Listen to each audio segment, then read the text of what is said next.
So plenty has been said so far by the ANC President Cyril Ramaphosa as the party commemorates or celebrates its 110th year anniversary. It's our top story for the day. In fact, we're going to stay with it for now and get you more reaction and analysis of that January 8th statement. I'm joined now by political analyst Professor Kwandiwe Kondlo, who is with us this afternoon. Professor Kondlo, good evening to you, and thank you so much for your time. So, listening to that interview between our anchor, Xoli Mgambi, and the ANC President Cyril Ramaphosa, he seems quite relaxed and, of course, as always, optimistic about the future.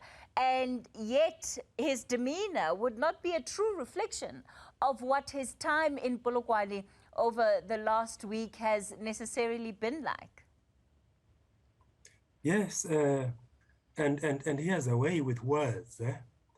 If you listen to his speech during the day, during the January 8th anniversary of the ANC, he actually spoke very well. His speech was just covering from wall to wall.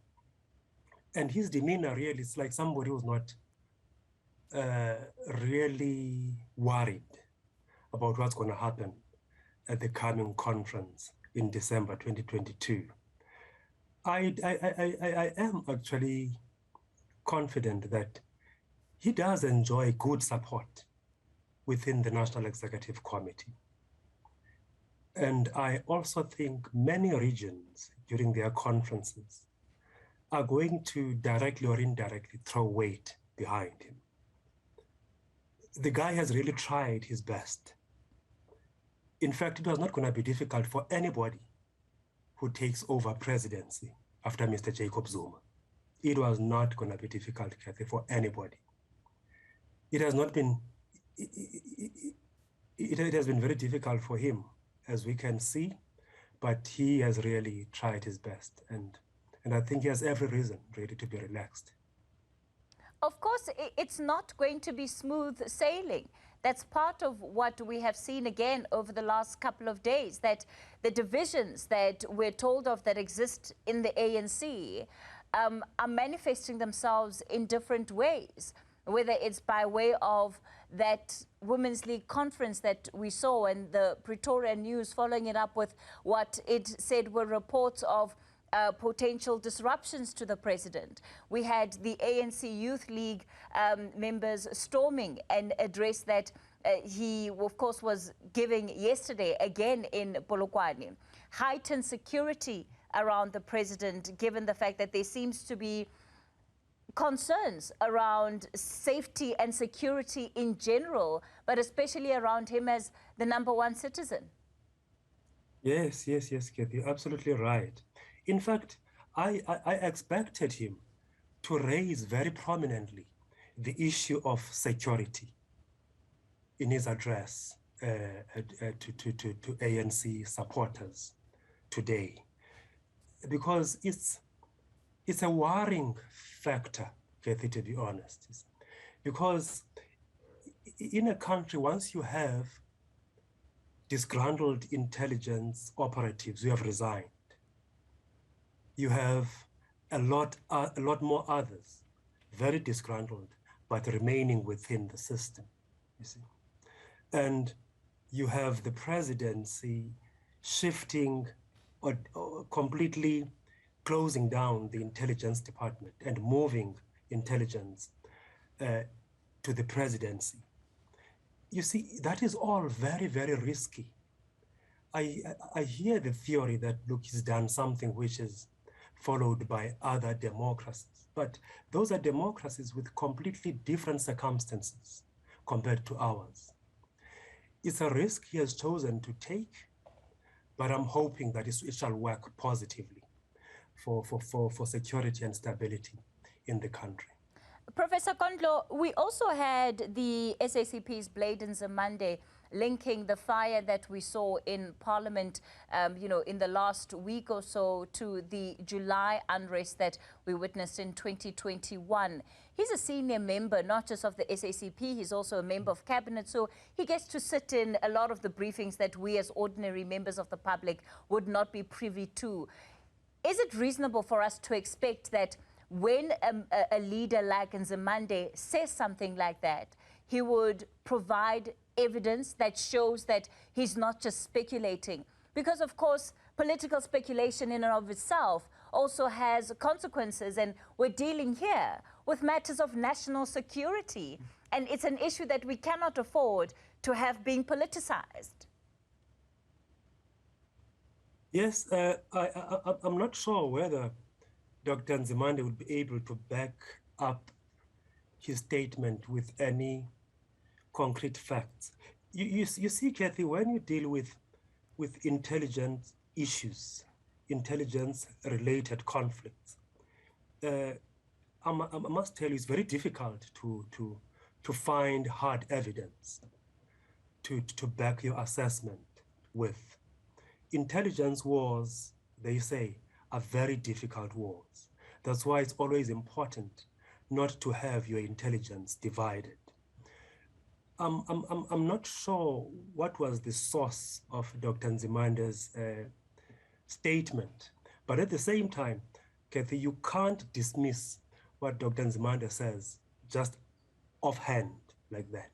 You shouldn't. See? But of course, this is still early.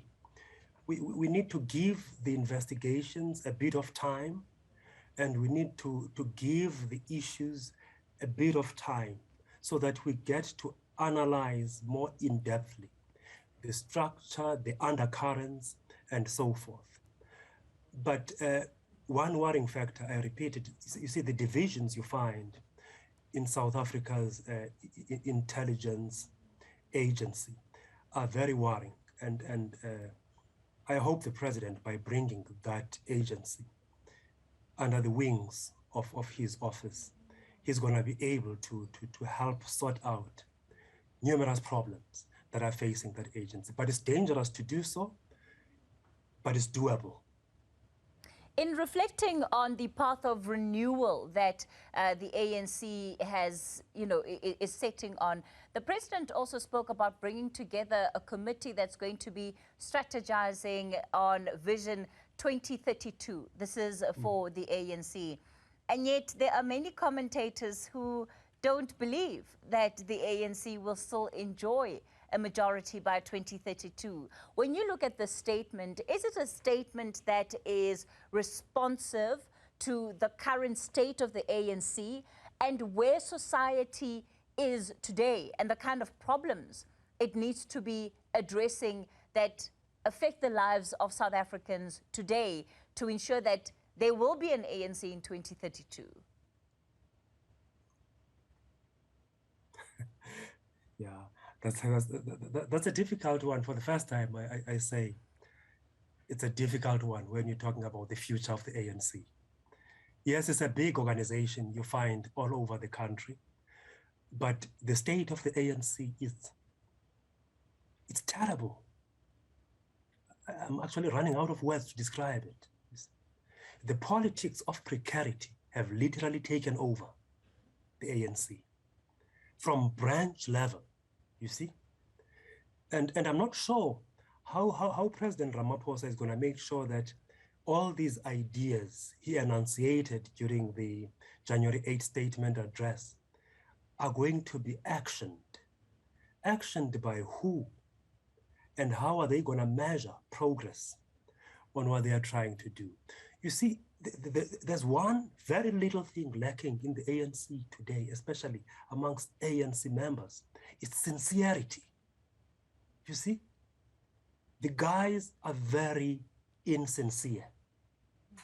And the issue of personal gain, it's something they are just refusing to throw away. And I don't know how this could be helped and how the organization can really get to change, renew itself and rebuild when this political culture which is corrupting the country now, you see, has not been decimated. So it's a very difficult one.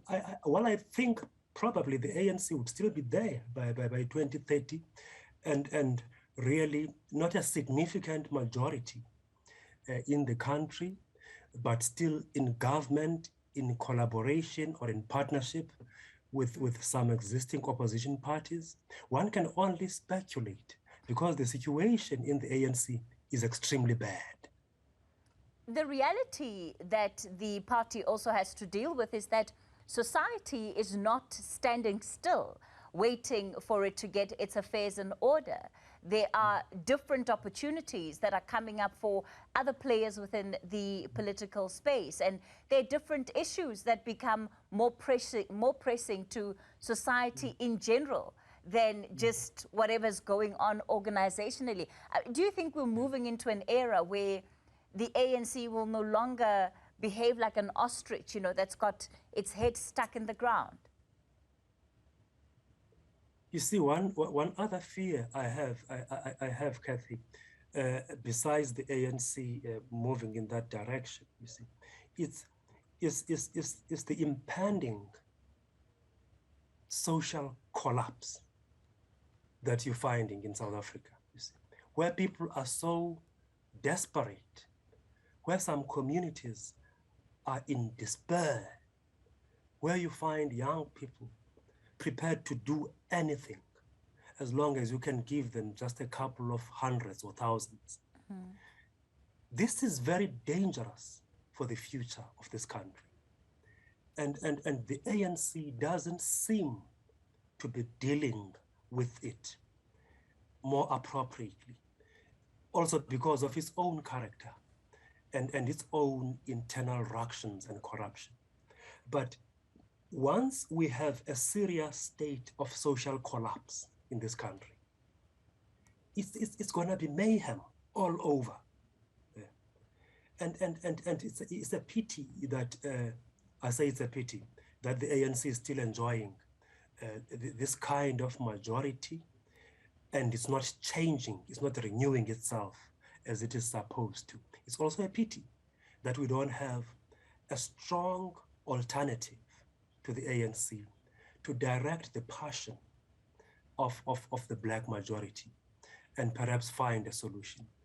In other words, Kathy, the country is actually facing a confluence of severe challenges, which the ANC alone is not going to be able to deal with. Professor Kwandiwe Kondlo is a political analyst. We'll leave it there for today. Thank you so much for your time on Newsfeed PM edition.